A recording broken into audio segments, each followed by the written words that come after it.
Assalamualaikum warahmatullahi wabarakatuh. Hai guys, perkenalkan nama saya Sri Jarwanti, NIM 1821179. Saya mahasiswi dari Universitas Raden Mas Said Surakarta, Fakultas Syariah, Prodi Hukum Ekonomi Syariah.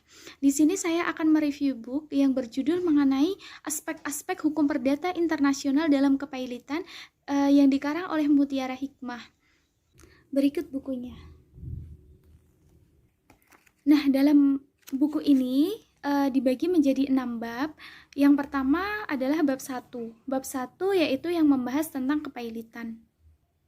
Masalah kepailitan terkait dengan hukum perdata internasional, yaitu apabila suatu keadaan di mana sebuah perusahaan telah dinyatakan pailit di suatu negara, perusahaan tersebut mempunyai anak perusahaan yang berada di negara lain dan didirikan berdasarkan hukum negara setempat. Atau dengan kata lain, jika kasus kepailitan tersebut dialami oleh pelaku usaha yang melibatkan pelaku usaha warga negara asing, ada unsur asingnya, maka kaidah-kaidah hukum yang diberlakukan adalah kaidah-kaidah hukum perdata internasional. Dalam hukum kepailitan Indonesia, apabila status kepailitan itu diberikan kepada debitur Indonesia di mana hartanya berada, maka berlaku dalam status sitaan umum. Sebaliknya, apabila debitur asing dinyatakan pailit di luar negeri, maka asas teritorial hanya akan membatasi sampai luar wilayah hukum Indonesia. Putusan pailit tersebut tidak bisa masuk ke hukum Indonesia. Jadi apabila debitur asing tersebut memiliki aset di Indonesia, maka aset tersebut menurut hukum Indonesia bukan aset yang berada dalam sitaan umum. Secara sederhana artinya adalah debitur yang dinyatakan pailit di pengadilan asing tidak dinyatakan pailit di Indonesia. Secara umum dapat dikatakan bahwa kebanyakan sistem hukum yang dianut oleh banyak negara tidak diperkenankan di pengadilannya untuk mengeksekusi putusan pengadilan asing. Kecenderungan ini tidak saja berlaku di negara-negara yang menganut civil law, tetapi juga berlaku di negara-negara yang menganut sistem common law. Penolakan eksekusi terhadap putusan pengadilan asing terkait erat dengan konsep kedaulatan negara.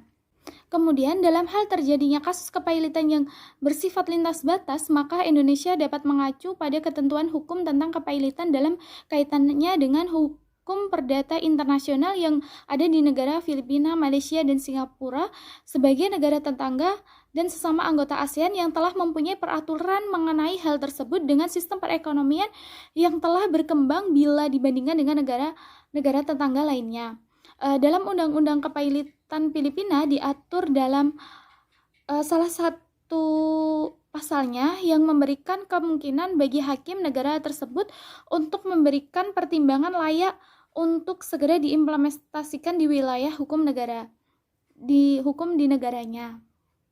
Kemudian ada pun 2 prinsip hukum yang berlaku sehubungan dengan persoalan apakah suatu keputusan luar negeri tentang kepailitan juga berlaku mempunyai akibat hukum di wilayah negara sendiri, yaitu dibagi menjadi 2. Yang pertama adalah prinsip teritorialitas yang membatasi berlakunya putusan pailit pada daerah negara. Menurut prinsip ini, kepailitan hanya mengenai bagian-bagian harta benda yang terletak di dalam wilayah negara tempat putusan tersebut diucapkan.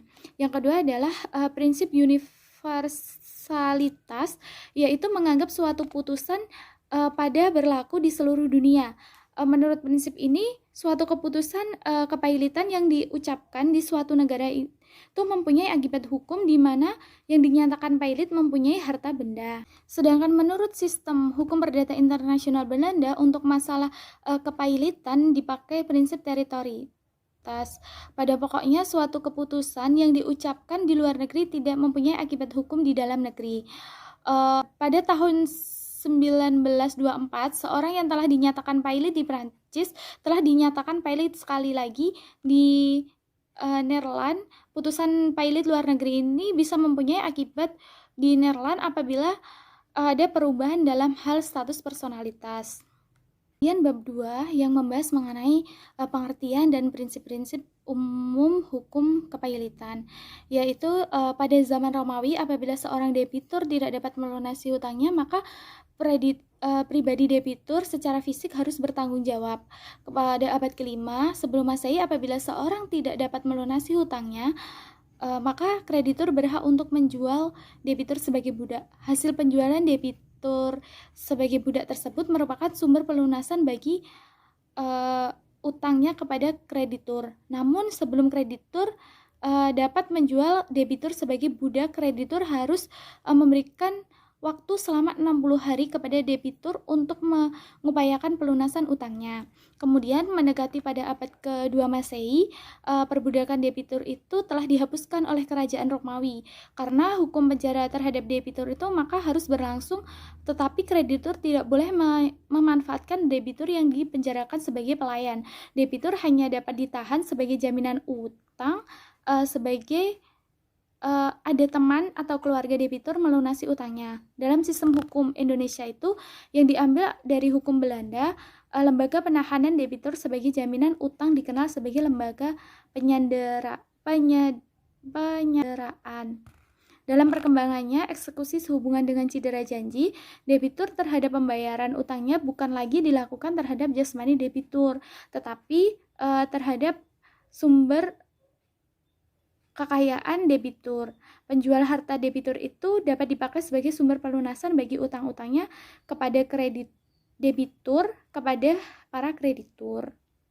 Kemudian definisi dari kepailitan. Kepailitan adalah sitaan umum yang mencakup seluruh kekayaan untuk kepentingan semua kreditur. Dengan kata lain, kepailitan adalah keadaan di mana seorang debitur tidak mampu lagi membayar utangnya yang telah jatuh tempo atau telah habis masa pembayarannya.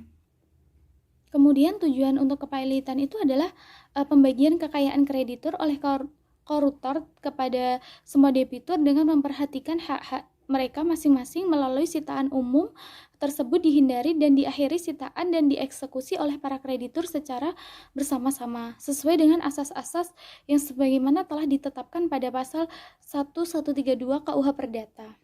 Kemudian koruptor adalah perorangan atau persekutuan perdata yang berdomisili di Indonesia yang memiliki keahlian khusus yang dibutuhkan dalam rangka mengurus atau membereskan harta pailit dan telah didaftar oleh Departemen Kehakiman.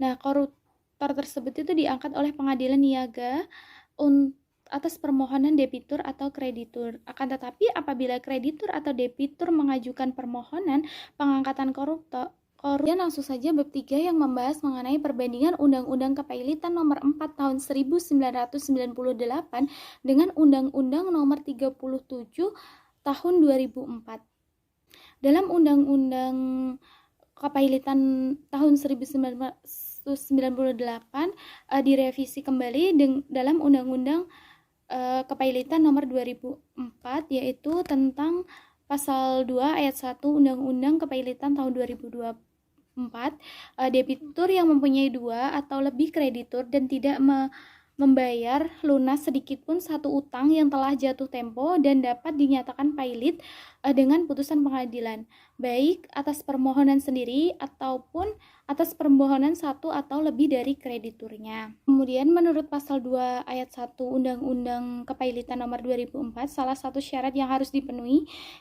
debitur adalah mempunyai 2 kreditur atau lebih. Dengan demikian, undang-undang ini hanya memungkinkan seorang debitur itu dinyatakan pailit apabila ia sedikit memiliki 2 kreditur. Syarat mengenai keharusan adanya persyaratan 2 atau lebih dari kreditur itu dikenal sebagai concursus creditorum, yaitu persyaratan ini sejalan dengan ketentuan pasal 1132 KUH Perdata yang menentukan pembagian secara teratur semua harta kepailitan kepada para kreditur itu yang dilakukan berdasarkan prinsip-prinsip yang sesuai. Dalam hal ini yang dipersyaratkan bukan beberapa persyaratan perutangan yang harus ditagih oleh debitur atau kreditur dari debitur yang bersangkutan, melainkan banyak yang menjadi kreditur itu dari debitur yang bersangkutan. Disyaratkan bahwa debitur itu minimal mempunyai utang kepada dua kreditur. Oleh karena itu, bila hanya ada seorang kreditur, maka tidak sesuai dengan tujuan proses kepailitan. Dalam kondisi hanya ada satu kreditur itu, si kreditur dapat menempuh jalur perdata biasa untuk mendapatkan pelunasan utangnya. Kemudian langsung saja bab 4, yaitu mengenai aspek-aspek hukum perdata internasional dalam perkara-perkara kepailitan. Yaitu hukum perdata internasional adalah keseluruhan peraturan dari keputusan hukum yang menunjukkan stelsel hukum manakah yang berlaku atau apakah yang merupakan hukum jika hubungan-hubungan dan peristiwa-peristiwa antar warga negara pada suatu waktu tentu memperhatikan titik-titik pertalian dan stelsel atau kaidah-kaidah hukum dari dua atau lebih negara yang berbeda dalam lingkungan kuasa tempat pribadi dalam soal-soalan gitu. Kemudian setiap negara yang merdeka dan berdaulat mempunyai sistem hukum perdata internasional masing-masing. Indonesia sebagai negara yang merdeka dan berdaulat juga mempunyai sistem hukum perdata internasional sendiri yang mempunyai ciri-ciri khusus. Indonesia itu merupakan bagian dari negara-negara yang melakukan pergaulan internasional dengan negara-negara dan bangsa-bangsa lain.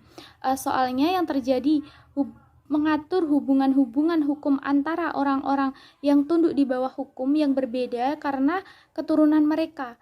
Kini telah berubah menjadi persoalan-persoalan yang meletakkan titik berat kepada perbedaan kewarganegaraan atau nasionalisme.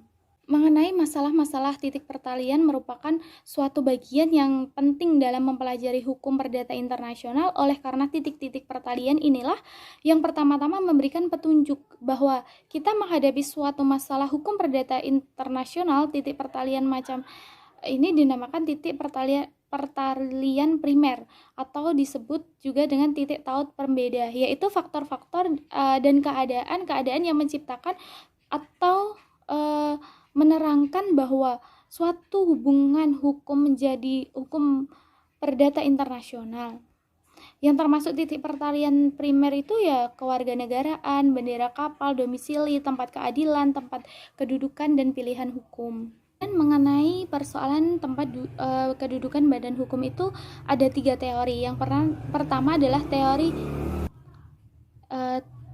inkorporasi. Menurut teori ini, maka badan hukum tunduk pada hukum di mana ia didirikan atau dibentuk, yaitu negara yang hukumnya itu telah diikuti sewaktu mengadakan pendirian atau pembentukan badan hukum tersebut. Kemudian yang ketiga adalah tentang tempat kedudukan secara status air. Yang berlaku adalah hukum dari tempat di mana menurut status air itu badan hukumnya bersangkutan mempunyai kedudukan. Kemudian yang ketiga adalah teori tentang tempat kedudukan manajemen atau manajemen yang efektif. Menurut teori ini, suatu badan hukum tunduk pada hukum di mana ia memiliki tempat kedudukan manajemen yang efektif. Dengan demikian statusnya itu personal, tergantung dari mana tempat di mana hukum tersebut memilih pusatnya itu secara efektif.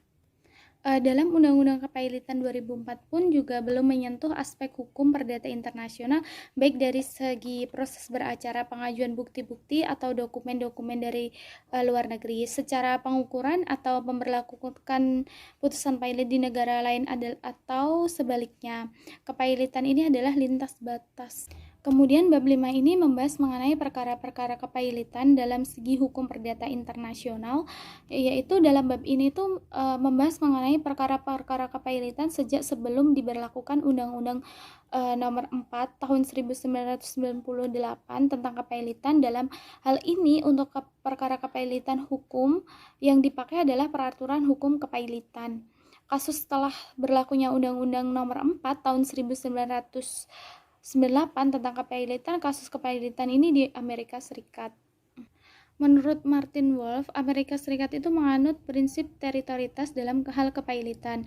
Berdasarkan prinsip ini, maka putusan pengadilan kepailitan Amerika Serikat hanya berlaku di wilayah Amerika Serikat, tidak berlaku di negara Australia. Dengan demikian, pengajuan masalah kepailitan ini dihadap kurator, maka balai harta peninggalannya itu bertindak sebagai kurator. Dalam Undang-Undang Kepailitan Indonesia ternyata tidak mengenal asas-asas penyihatan perusahaan, atau Undang-Undang Kepailitan hanya berkisaran kepada kepailitan kepada debitur. Debitur yang diberikan kesempatan untuk disehatkan dan menyehatkan diri melalui upaya program restrukturisasi perusahaan itu hanyalah perusahaan yang memenuhi syarat-syaratnya. Pengadilan di Australia. Namun pada saat ini di Amerika Serikat ada cenderung penggeseran prinsip dalam kepailitan internasional, yang pada mulanya prinsip teritorialitas dianut kini digeser menjadi ke arah prinsip universalitas. Nah, para penganut prinsip universalitas ini berpendapat bahwa administrasi secara terpusat kepailitan antar wilayah ini akan memberikan keseimbangan perlakuan atau semua ke kreditur, memaksimalkan nilai-nilai harta kepailitan, pengelolaan yang dapat dihadapi di efisien harta kepailitan, kemudian pengeluaran yang dapat diperhitungkan. Kemudian bab 6 membahas mengenai catatan penutup atau penutup kesimpulan, yaitu kepailitan adalah suatu keadaan di mana seorang badan hukum debitur tidak mampu lagi membayar hutang-hutangnya yang telah jatuh tempo, yang ada beberapa faktor sehingga debitur tidak mampu dan kemudian berhenti membayar pinjaman tersebut. Salah satunya adalah faktor kesalahan atau kekurang hati-hatiannya debitur. Kemudian faktor kecerobohan dari pihak kreditur. Kemudian faktor kebijakan pemerintahan. Yang keempat adalah faktor force majeure. Dalam hal ini terdapat suatu keadaan jika yang diinginkan tidak dapat diinginkan, kekuasaan debitur maupun kreditur yang berhubungan dengan perekonomian seperti turunnya nilai rupiah terhadap dolar terjadinya di pertengahan abad tahun 1997 berakhir dengan krisis ekonomi tukar rupiah. Yang awal internasional itu ada dua prinsip hukum yang berlaku dengan persoalan apakah suatu keputusan tentang kepailitan juga berlaku mempunyai akibat-akibat hukum di wilayah negara sendiri, yang meliputi adalah prinsip teritorialitas dan universalitas. Kemudian menurut sistem hukum perdata internasional Belanda itu keputusan kepailitan memakai prinsip teritorialitas. Pada pokoknya suatu keputusan pailit yang diucapkan di luar negeri itu tidak mempunyai akibat hukum di dalam negeri. Jika menganut prinsip ini, maka seseorang sudah dinyatakan pailit di luar negeri dapat dinyatakan pailit lagi di Indonesia. Hal ini juga berarti bahwa putusan kepailitan yang telah diucapkan di Indonesia hanya mempunyai akibat hukum terhadap benda-benda yang terdapat di wilayah negara sendiri. Hal yang paling penting adalah permohonan harus dilakukan oleh pengacara yang mempunyai izin praktik sebagaimana yang dilakukan pada pasal 7 Undang-Undang Kepailitan. Itu saja yang bisa saya sampaikan dalam review book yang berjudul Aspek-aspek Hukum Perdata Internasional dalam Perkara-perkara Kepailitan. Kurang lebihnya saya mohon maaf apabila ada kesalahan dalam penyampaian. Saya mohon maaf yang sebesar-besarnya. Wassalamualaikum warahmatullahi wabarakatuh.